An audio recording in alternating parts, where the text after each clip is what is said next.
Hi hello friends, welcome back to my channel middle class lifestyle. ಇವತ್ತಿನ ಈ ವ್ಲಾಗ್ನ ಶುರು ಮಾಡ್ತಾ ಇದ್ದೀನಿ.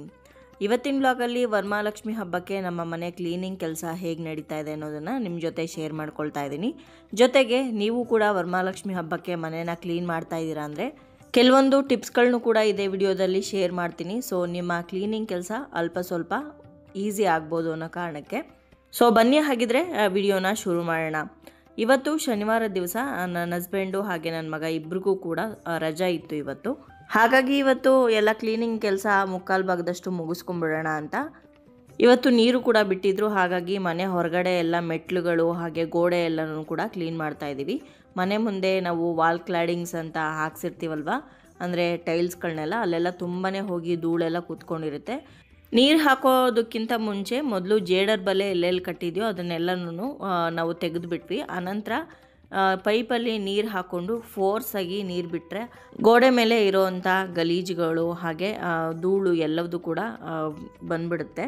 ನಾವು ಮೇಲ್ಗಡೆ ಟೆರೆಸಲ್ಲಿ ಗಿಡಗಳಿಗೆಲ್ಲ ನೀರು ಹಾಕೋದಕ್ಕೆ ಅಂತ ದೊಡ್ಡ ಪೈಪನ್ನು ಇಟ್ಕೊಂಡಿದ್ದೀವಿ. ಆ ದೊಡ್ಡ ಪೈಪನ್ನು ಮೇಲ್ಗಡೆ ಟ್ಯಾಪ್ಗೆ ಅಟ್ಯಾಚ್ ಮಾಡಿ ಮೇಲಿಂದ ಕೆಳಗಡೆವರೆಗೂ ನನ್ನ ಹಸ್ಬೆಂಡ್ ಪೂರ್ತಿ ನೀರನ್ನೆಲ್ಲ ಫೋರ್ಸಾಗಿ ಬಿಟ್ಕೊಂಡು ಬಂದರು. ಅಂದರೆ ಟೈಲ್ಸ್ಗಳಿಗೆ ಅಕ್ಕಪಕ್ಕ ಗೋಡೆಗಳಿಗೆಲ್ಲದು ಕೂಡ ಅವರು ನೀರು ಬಿಟ್ಕೊಂಡು ಬಂದಂಗೂ ನಾನೆಲ್ಲದೂ ನೀಟಾಗಿ ಪೊರಕೆಯಲ್ಲಿ ತೊಳೆದ್ಬಿಟ್ಟು ಕ್ಲೀನ್ ಮಾಡ್ಕೊತಾ ಇದ್ದೀನಿ. ಈ ರೀತಿ ಪಾಟ್ಗಳನ್ನೆಲ್ಲ ಇಟ್ಟಿದ್ದೀವಲ್ವ, ಆ ಪಾಟ್ಸ್ ಅಂದಿಲ್ಲೆಲ್ಲ ತುಂಬಾ ಹೋಗಿ ಧೂಳು ಹಾಗೆ ಒಣಗಿರೋವಂಥ ಎಲೆಗಳೆಲ್ಲ ಬಿದ್ದಿರುತ್ತೆ. ನಾವು ಯಾವಾಗಲೂ ಗುಡಿಸುವಾಗ ಅಥವಾ ಒರೆಸುವಾಗ ಈ ರೀತಿ ಎಲ್ಲದನ್ನು ತೆಗೆದು ಕ್ಲೀನ್ ಮಾಡ್ಕೊಳ್ಳೋದು ಕಷ್ಟನೇ. ಹಾಗಾಗಿ ಡೀಪ್ ಕ್ಲೀನಿಂಗ್ ಮಾಡುವಾಗ ಈ ಕೆಲಸಗಳನ್ನೆಲ್ಲ ಮಾಡ್ಕೊತೀವಿ. ವರ್ಷಕ್ಕೆ 2-3 ಸಲ ಈ ರೀತಿ ಡೀಪ್ ಕ್ಲೀನ್ ಮಾಡೋದು. ಬರೀ ಕಣ್ಣಲ್ಲಿ ನಾವು ಈ ಗೋಡೆನೆಲ್ಲ ನೋಡಿದಾಗ ಸ್ವಲ್ಪನೂ ಗಲೀಜಾಗಿಲ್ವೇನೋ ಅಂತ ಕಾಣಿಸುತ್ತೆ. ಆದರೆ ಅದನ್ನೆಲ್ಲ ನೀರು ಬಿಟ್ಟು ತೊಳೆದಾಗ ಫುಲ್ಲು ನೀರು ಮಣ್ಣು ಕಲರ್ ಆಗಿರುತ್ತೆ, ಅಷ್ಟೊಂದು ಧೂಳಿರುತ್ತೆ.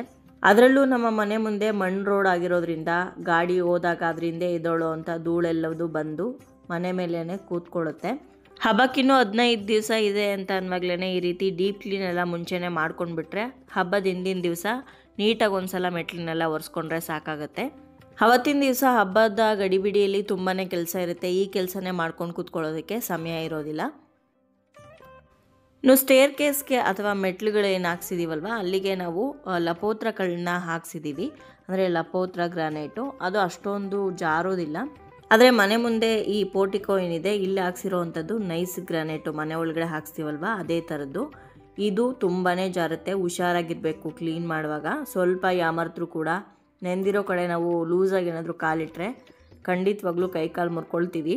ಹಾಗಾಗಿ ಯಾವಾಗಲೇ ನಾವು ಈಚೆ ತೊಳಿಬೇಕು ಅಂತಂದ್ರೂ ಹುಷಾರಾಗಿ ಹ್ಯಾಂಡಲ್ ಮಾಡ್ತೀವಿ. ಹಾಗೆ ನೀರು ಬಿದ್ದಿದ ತಕ್ಷಣ ವೈಪರಲ್ಲಿ ನೀಟಾಗಿ ವೈಪ್ ಮಾಡಿಬಿಡ್ತೀವಿ ನೀರನ್ನ. ವೈಪರಲ್ಲಿ ನಾವು ಎಷ್ಟೇ ನೀರನ್ನ ಎಳೆದ್ರೂ ಕೂಡ ಅಲ್ಲಿ ಇಲ್ಲಿ ಒಂದು ಸ್ವಲ್ಪ ಪ್ಯಾಚ್ ಹಾಗೆ ನಿಂತೋಗಿರುತ್ತೆ ನೀರುಗಳು. ಅನಂತರ ಮಾಪಲ್ಲಿ ನೀಟಾಗಿ ಒಂದು ಸಲ ಒರೆಸ್ಕೊಂಡು ಬಂದುಬಿಟ್ರೆ ಪೂರ್ತಿ ಡ್ರೈ ಆಗಿ ಹೋಗುತ್ತೆ. ಈಗಾಗಲೇ ಶ್ರಾವಣ ಮಾಸ ಆರಂಭ ಆಗಿದೆ. ಶ್ರಾವಣ ಮಾಸ ಬಂತು ಅಂದರೆ ಸಾಲು ಸಾಲು ಹಬ್ಬಗಳು, ಒಂದು ದಿವಸನೂ ಕೂಡ ಬಿಡುವಿರೋದಿಲ್ಲ. ಶ್ರಾವಣ ಶುಕ್ರವಾರದ ದಿವಸ ಲಕ್ಷ್ಮೀ ಪೂಜೆ ಅಂದರೆ ಸಂಪತ್ ಲಕ್ಷ್ಮೀ ಪೂಜೆ, ವೈಭವ ಲಕ್ಷ್ಮೀ ಪೂಜೆ, ಅಥವಾ ಶನಿವಾರ ದಿವಸ ವೆಂಕಟೇಶ್ವರ ಸ್ವಾಮಿ ಪೂಜೆ ಅಂದರೆ ವಾರ ತೀರಿಸುವಂಥದ್ದು. ಶ್ರಾವಣ ಸೋಮವಾರದ ದಿವಸದಲ್ಲಿ ಶಿವನ ವ್ರತ ಅಥವಾ ಶಿವನ ಪೂಜೆ ಮಾಡುವಂಥದ್ದು, 16 ಸೋಮವಾರ ವ್ರತಗಳನ್ನ ಮಾಡುವಂಥದ್ದು. ಇನ್ನು ಶ್ರಾವಣ ಮಂಗಳವಾರಕ್ಕೆ ಬಂದರೆ ಮಂಗಳ ಗೌರಿ ವ್ರತ. ಇದ್ರ ಮಧ್ಯೆ ನಾಗರ ಪಂಚಮಿ, ವರಮಹಾಲಕ್ಷ್ಮಿ ಹಬ್ಬ, ಕೃಷ್ಣ ಜನ್ಮಾಷ್ಟಮಿ, ರಕ್ಷಾಬಂಧನ, ಹೀಗೆ ಒಂದರಿಂದ ಒಂದು ಹಬ್ಬಗಳು ಇದ್ದೇ ಇರುತ್ತೆ. ಹಾಗಾಗಿನೇ ಕೆಲವರು ಶ್ರಾವಣ ಮಾಸ ಆರಂಭ ಆಗೋದಕ್ಕಿಂತ ಮುಂಚೆನೇ ಕ್ಲೀನಿಂಗ್ ಕೆಲಸಗಳನ್ನೆಲ್ಲ ಮುಗಿಸ್ಕೋತಾರೆ. ಇನ್ನು ಕೆಲವರು ಶ್ರಾವಣ ಮಾಸ ಆರಂಭ ಆದ ಮೊದಲನೇ ವಾರ ಏನಿರುತ್ತೆ ಆ ವಾರದಲ್ಲಿ ಕ್ಲೀನಿಂಗ್ ಕೆಲಸನ ಮಾಡ್ಕೊತಾರೆ. ಯಾಕಂದರೆ ಶ್ರಾವಣ ಮಾಸ ಆರಂಭ ಆದರೆ ಕೆಲವೊಬ್ಬರು ನಾನ್ ವೆಜ್ಜನ್ನು ತಿನ್ನೋದಿಲ್ಲ.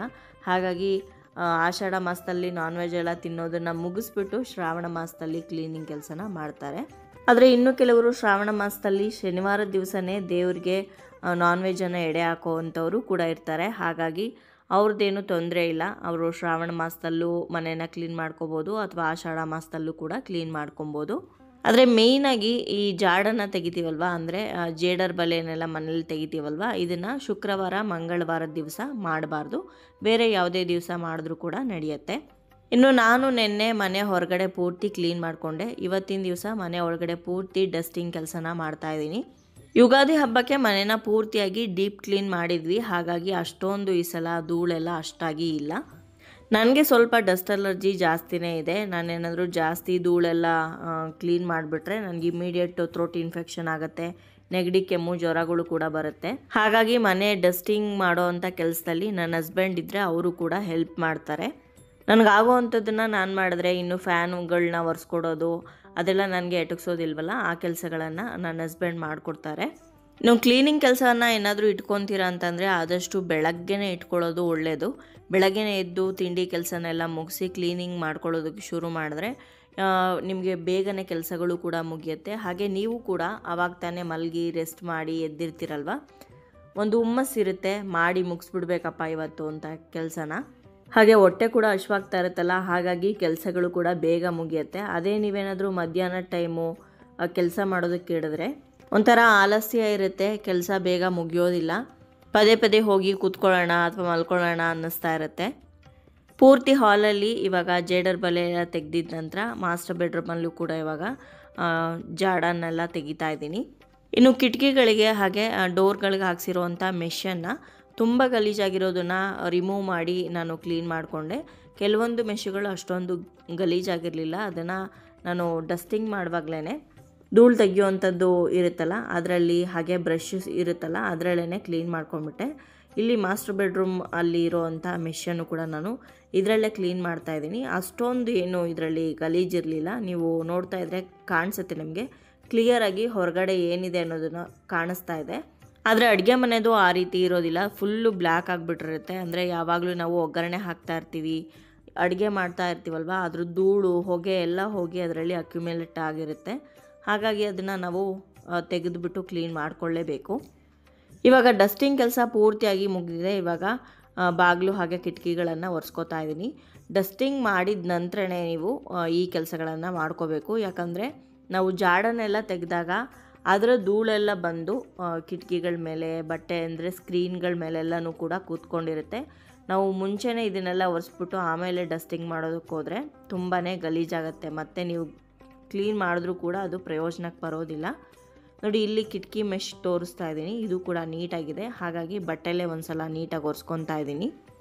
ಕೆಲವರಂತೂ ಹಬ್ಬ ಹತ್ರಕ್ಕೆ ಬರಲಿ ಅಂತ ಕಾಯ್ತಾ ಇರ್ತಾರೆ. ಅಂದರೆ ಒಂದು 3-4 ದಿವಸ ಇದೆ ಅನ್ನುವಾಗ ಈ ಕೆಲಸಗಳನ್ನೆಲ್ಲ ಮಾಡೋದಕ್ಕೆ ಶುರು ಮಾಡ್ತಾರೆ. ಆದರೆ ನನ್ನ ಕೈಲಂತೂ ಅಷ್ಟು ಹತ್ರಕ್ಕೆ ಇಟ್ಕೊಂಡು ಹಬ್ಬನ ಕ್ಲೀನಿಂಗ್ ಮಾಡೋದಕ್ಕಾಗಲ್ಲ. ಹಾಗಾಗಿನೇ ಮುಂಚೆನೇ ನಾನು ಎಲ್ಲದನ್ನು ಕ್ಲೀನ್ ಮಾಡ್ಕೊತಾ ಇದ್ದೀನಿ. 1-2 ಕೆಲಸ ಅಲ್ಲ, ತುಂಬಾ ಕೆಲಸ ಇರುತ್ತೆ ಹಬ್ಬದ 2-3 ದಿವಸದ ಹಿಂದೆ. ಜೊತೆಗೆ ಟೈಮ್ಗೆ ಕರೆಕ್ಟಾಗಿ ವಿಡಿಯೋಗಳನ್ನು ಮಾಡಿ ಅಪ್ಲೋಡ್ ಮಾಡ್ತಾ ಇರಬೇಕಾಗತ್ತೆ. ದಿನಕ್ಕೆ 2-3 ವಿಡಿಯೋಗಳನ್ನು ಹಾಕಬೇಕು ಆ ಟೈಮಲ್ಲಿ. ಹಾಗಾಗಿ ಮೇಯ್ನು ಕೆಲಸಗಳನ್ನ ನಾನು ಮುಂಚೆನೇ ಮಾಡ್ಕೊತೀನಿ. ಇನ್ನು ಸಣ್ಣ ಪುಟ್ಟ ಕ್ಲೀನಿಂಗ್ ಅಂತೂ ಇದ್ದೇ ಇರುತ್ತೆ. ಆದಷ್ಟು ವರಮಹಾಲಕ್ಷ್ಮಿ ಹಬ್ಬಕ್ಕೆ ಕ್ಲೀನ್ ಮಾಡ್ಕೊಳ್ಳೋರು ಮನೆಯಲ್ಲಿ ನೀವು ಯೂಸ್ ಮಾಡದೆ ಹಾಗೆ ಇಟ್ಟಿರೋ ಅಂಥ ಕೆಲವೊಂದು ವಸ್ತುಗಳನ್ನು ಡೀಕ್ಲಟರ್ ಮಾಡಿದ್ರೆ ತುಂಬಾ ಒಳ್ಳೆಯದು. ಅದು ನಿಮಗೆ ಉಪಯೋಗಕ್ಕೆ ಬರಲ್ಲ ಅಂತ ಗೊತ್ತಿದ್ರೂ ಕೂಡ ಸಾಕಷ್ಟು ವಸ್ತುಗಳನ್ನು ಮನೆಯಲ್ಲಿ ತುಂಬಿಸ್ಕೊಳ್ತಾ ಇರ್ತೀವಿ. ಅಂಥ ವಸ್ತುಗಳು ಯಾವ್ದ್ಯಾವ್ದಿದೆಯೋ ಅದನ್ನೆಲ್ಲ ಡೀಕ್ಲಟರ್ ಮಾಡಿ, ಕರೆಂಟ್ ಬಿಲ್, ವಾಟರ್ ಬಿಲ್, ಇದೆಲ್ಲ ಬಿಲ್ ಲಿಸ್ಟ್ಗಳಿರುತ್ತಲ್ಲ, ತುಂಬ ದಿನಗಳಿಂದ ಹಾಗೆ ಇಟ್ಕೊಂಡಿರ್ತೀವಿ, ಅದು ಪ್ರಯೋಜನಕ್ಕೆ ಬಂದಿರೋದಿಲ್ಲ. ಅದನ್ನೆಲ್ಲ ಡೀಕ್ಲಟರ್ ಮಾಡುವಂಥದ್ದು, ಅಥವಾ ನಾವು ತುಂಬ ದಿನಗಳಿಂದ ಕೆಟ್ಟು ಹೋಗಿರೋವಂಥ ಅಪ್ಲಯನ್ಸಸ್ನ ಹಾಗೆ ಇಟ್ಕೊಂಡಿರ್ತೀವಿ. ಇದರಿಂದ ಎಲ್ಲವುದು ನೆಗೆಟಿವ್ ಎನರ್ಜಿ ಜಾಸ್ತಿ ಆಕರ್ಷಣೆ ಆಗುತ್ತೆ ನಮ್ಮ ಮನೆಗೆ. ಹಾಗಾಗಿ ಆದಷ್ಟು ಬೇಗ ಅದನ್ನು ಸರಿ ಮಾಡಿಸ್ಕೊಳ್ಳಿ, ಅಥವಾ ಅದನ್ನು ಯಾರಿಗಾದ್ರೂ ಉಪಯೋಗ ಆಗೋವಂಥವ್ರಿಗೆ ಕೊಟ್ಬಿಟ್ರೇ ಒಳ್ಳೆಯದು. ಹಬ್ಬ 1 ವಾರ 15 ದಿವಸ ಇದೆ ಅನ್ನುವಾಗ ಈ ರೀತಿ ಎಲ್ಲ ಕ್ಲೀನ್ ಮಾಡ್ಕೊಂಡಿರ್ತೀವಿ. ಆದರೆ ಹಬ್ಬ ಹತ್ರಕ್ಕೆ ಬಂದಾಗ 2-3 ದಿವಸ ಇದೆ ಅಥವಾ ಹಿಂದಿನ ದಿವಸ ಯಾವ ರೀತಿ ಮನೇನ ಕ್ಲೀನ್ ಮಾಡ್ಕೋಬೇಕು ಅಂದರೆ, ಮನೆ ಕ್ಲೀನ್ ಮಾಡೋವಂತಹ ನೀರಿಗೆ ಸ್ವಲ್ಪ ಅರಿಶಿನ, ಉಪ್ಪು ಹಾಕ್ಕೊಂಡು ಮನೇನ ಒರೆಸಿದ್ರೆ, ಗೋಮೂತ್ರ ಹಾಕ್ಕೊಂಡು ಒರೆಸಿದ್ರೆ ಮನೆ ಶುದ್ಧಿ ಆಗತ್ತೆ. ಅಂದರೆ ನಿಮ್ಮ ಮನೆ ಕ್ಲೀನ್ ಮಾಡಿದ್ಮೇಲೂ ಕೂಡ ಸುಮಾರು ಜನ ಯಾರಾದರೂ ಮುಟ್ಟಾಗಿರೋರು ಬಂದಿರ್ತಾರೆ, ಅಥವಾ ಇನ್ಯಾರಿಗೋ ಸೂತ್ಕ ಇರುತ್ತೆ, ಅಂಥವರೆಲ್ಲ ನಿಮ್ಮ ಮನೆಗೆ ಬಂದು ಹೋಗಿದ್ರೂ ಕೂಡ ನೀವು ಹಿಂದಿನ ದಿವಸ ಸ್ವಲ್ಪ ಗಂಜಲ, ಗೋಮೂತ್ರ ಅಥವಾ ಗಂಗಾಜಲ, ಅರಿಶಿನ, ಉಪ್ಪನ್ನೆಲ್ಲ ಹಾಕಿ ಒರೆಸೋದ್ರಿಂದ ನೆಗೆಟಿವ್ ಎನರ್ಜಿ ಕೂಡ ಕಡಿಮೆ ಆಗುತ್ತೆ, ಅಥವಾ ಮನೆ ಏನಾದರೂ ಅಶುದ್ಧಿ ಆಗಿದ್ರೂ ಕೂಡ ಶುದ್ಧ ಆಗುತ್ತೆ. ಬೇರೆಯವ್ರು ಬಂದಿರ್ತಾರೆ ಅನ್ನೋದಕ್ಕಿಂತ ನಮ್ಮ ಮನೆಯಲ್ಲಿರೋವಂಥವ್ರೇ ಯಾರಾದರೂ ಪೀರಿಯಡ್ಸ್ ಆಗ್ಬೋದು, ಅಥವಾ ನಾವೇ ಪೀರಿಯಡ್ಸ್ ಆಗ್ಬೋದು, ನಮ್ಮ ಮನೆಯಲ್ಲೇ ಯಾವುದಾದ್ರೂ ಸೂತ್ಕ ಬರೋದು, ಆವಾಗ ಮತ್ತೆ ಎಲ್ಲದನ್ನು ಕ್ಲೀನ್ ಮಾಡೋವಂಥ ಅಗತ್ಯ ಇರೋದಿಲ್ಲ. ಜಸ್ಟ್ ಮೂಲೆಗೆ ಸ್ವಲ್ಪ ಗೋಮೂತ್ರವನ್ನು ಸಿಂಪಡಣೆ ಮಾಡಿ ನೀರಿಗೆ ಅರಿಶಿನ, ಉಪ್ಪು ಹಾಕ್ಕೊಂಡು ಒರೆಸಿದ್ರೆ ಸಾಕು. ಇನ್ನು ಪೂರ್ತಿಯಾಗಿ ಡಸ್ಟಿಂಗ್ ಕೆಲಸ ಅಂತೂ ಮುಗ್ದಿದೆ ನಮ್ಮ ಮನೆಯಲ್ಲಿ. ಇನ್ನು ನಾಳೆ ಎಲ್ಲ ಕರ್ಟನ್ಸು ಬೆಡ್ಶೀಟ್ಗಳನ್ನೆಲ್ಲ ತೆಗೆದ್ಬಿಟ್ಟು ಒಗೆಯೋದಕ್ಕೆ ಹಾಕ್ತೀನಿ. ಇವಾಗಂತೂ ಮಳೆ ಮೋಡ ಮುಚ್ಕೊಂಡೇ ಇರುತ್ತೆ ಪೂರ್ತಿ ದಿವಸ, ಯಾವಾಗ ಮಳೆ ಬರುತ್ತೋ ಗೊತ್ತಾಗೋದೇ ಇಲ್ಲ.